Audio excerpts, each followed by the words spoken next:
There we go, that's what we want to hear. If you alt-tabbed and your game pops and you're in a cube game or arena game, you actually hear a little Windows sound. So it's always nice. Lets you know what's going on. So spawning over on the, I guess this is about 10 o'clock position here. We've got Alundra in the blue trunks as Babylonian. He's taking his first hunt, going on the wood first, so he can get that early barracks and also try and force out a relatively quick second ox cart. Samajestay, his opponent, spawning today in, I guess, the 4 o'clock position. On the right hand side of the map here, it's the red trunks, the Egyptian player. He's gone on his first hunt, and he looks to be gathering the wood for his barracks a little bit slower. In fact, I think he was sort of deciding whether or not to actually take a second storehouse, go for the wood, because he actually danced off the trees there for a bit. So he's just sort of weighing up his options at the moment, but he is getting some of these sheep from the mid-map. So usually sheep are in groups of 2, but on Ghost Lake in the lake, they're actually in groups of 3. So it's very important to try and get on top of that early if you can, because it gives you a nice little buffer. You can get an easy 600, sometimes even 900 food out of it.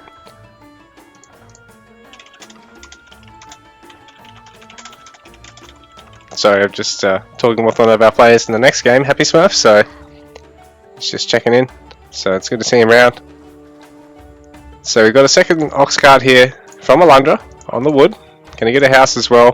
Gonna have to take a third to get the spearmen, because they do actually cost 35 gold. It is quite a bit of a heavy gold commitment for the Babylonian player, whereas for the Egyptian player, if he does opt for the spearmen, oh, this is a bit strange. Samajestay just distance gathering wood at this stage, and looking to take a quick Templar Ra. Okay, this is interesting. He probably look at chucking down the storehouse now, though, I think, and he's not actually going to have the stone really to be anywhere near taking his H2 town center here. So this is quite a greedy sort of play, going for that tech this early in the game. He's only at 11 villages, so generally you probably hit that around, oh, what's that, around 16, 17, 18 villages is around sort of the sweet spot when to actually age up or slightly delay it with an extra villager or 2. But it looks as though Samajestay, going a little bit greedier, hasn't actually got any villagers finishing that temple off either. So the benefit of getting the quick age 2 is that your town center actually does hit a little bit harder as well. But that's not going to be happening in this case for a little bit just yet, because Samajestay not actually on that Templar Ra just yet. He is producing villagers still, so that's a good sign. But ooh, he needs to be very careful here, because where's his priestess? He can lose the priestess, and that's a big commitment to having to get another one, because it's an extra 100 gold. Thank you for the follow. And it looks as though Alundra not able to get this extra villager here. Would have been nice for him to do so, because he's up by 3 villagers now. Still in age 1 himself, and he's in a really nice position here. He's taking the age 2, he's got 5 population space, so he can keep producing as much as he pleases at this stage, as long as he continues to get a little bit of food. Probably could do with just 1 more villager on the food, but he's probably got just enough at the moment. But there is going to be a barracks coming out now for Samajestay. He's noticed that the Babylonian has made this commitment to the spears, so he's going, well, I can't exactly get the camels out for free now, so he's going to need to try and get some axemen out, try and clear some of the spearmen, but be able to get camels out as a follow-up, I think, is what the plan is, to try and counter the lancers, because that's obviously what Alundra's game plan is here, I think, because he's really relied on that so far in his earlier games this tournament. So sorry guys, just checking something. Sorry about that. Just had to check something quickly. Yeah, it looks as though Alundra a fair bit up on the work account now at 21 to 16, and Samajestay still needs to get the stone to get his town centre, still getting quite a fair bit of wood, because I think he wants to try and get the town centre and a stables here, but he's going to end up with probably a fair bit more wood than he's going to need, because he's going to need to get the 300 stone in order to get the town centre, and he's going to be really slow at doing so, I think so, unless he Basically changes all this up, pulls all these guys straight on the stone, puts a couple on gold, leaves enough on the wood just to get the town centre and gets the stables.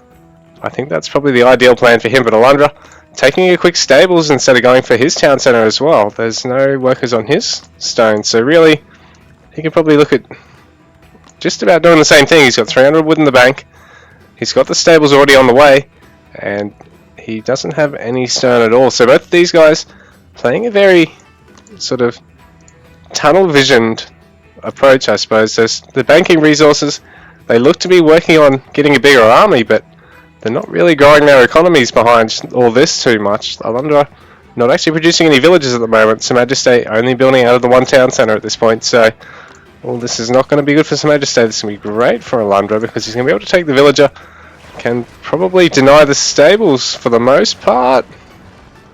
No, he's actually going to opt to go for the villagers. This is quite nice because he's going to get another villager for free here. Might even be able to get, yeah, he does get the stables, so Alundra denying Samajestay of 250 wood there with that as well, so he can just about afford to throw away the spears, even though he probably could try and save them. The axemen are a little bit faster, so it'd be hard to try and get all the lancers onto them in time, but he's getting some lancers now, so there we go. There's the stables, so perhaps it would be nice for Alundra to try and save the spears at that point. There's good recovery there from Samajestay in a sense. He's already had the axemen there, but he did lose that stable, so that is going to be a bit of a hit to him.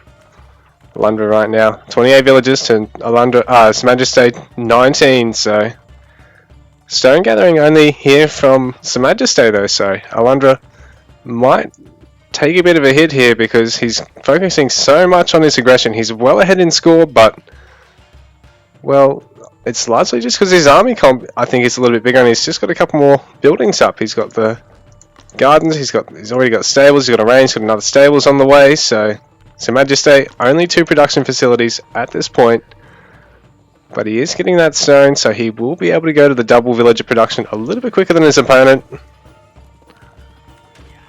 But this is quite nice because Alundra already moving in with the lancers as soon as he's got a pair of them. A lot of players that even wait till 3, which is probably ideal, but in saying that, he's taken very little damage here. He can just get the pharmacology tech and be able to heal that lancer up now, and he's going to force his opponent to either get camels, in which case he can follow up with spears, which is really cost effective for the Babylonian because, oh man, they've got a really good spearman unit. It's almost an Age 2 unit in terms of how much stats it's got on it. And the Egyptian, well, he's got some spears, but he might even need to get some spears, he's got some axemen, but he might even need to get some spears of his own, just to deal with the lancers. But it's a hard trade because the lancers are actually a counter infantry unit, whereas most of the other, all the other Age 2 cav in the game, in fact all the other stables units in the game currently in PvP are not anti-infantry. Lancers are the only ones, so it's an interesting fight into the Babylonian composition now because there's bowmen in the mix here too, so big counter to the axemen at a safe range. Even though there is a bit of tanking from the spearmen, they do largely have the health pool, the Babylonian ones, because they've got 250 health. On other civs, the spears just aren't as tanky, and right now, Samajestay in a really dire position. He's got the second town centre, but he's got very little to defend at the moment, and GG. Wow, Alundra just absolutely steamrolled him then with that very aggressive push.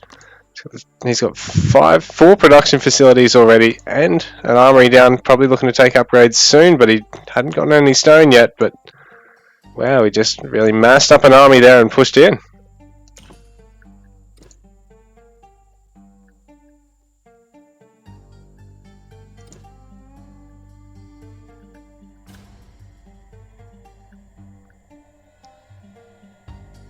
Yeah, so Alundra getting a couple of nice kills there, and really forcing Samajestay to panic, I think.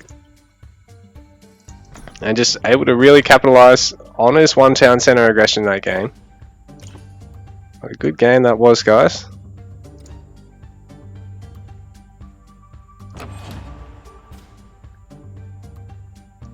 So the resource differential largely just because Samajestay, I think, folded a little bit in the sense there. He did get the second town centre up, so that was nice, but he He's already a little bit too far behind Alundra. Really just pretty much focusing on an all-in type play here. He hasn't got his second town centre, so if this didn't work, he probably would lose this big villager lead he's already gained. But yeah, GG guys, well played. So that takes us to game number 2.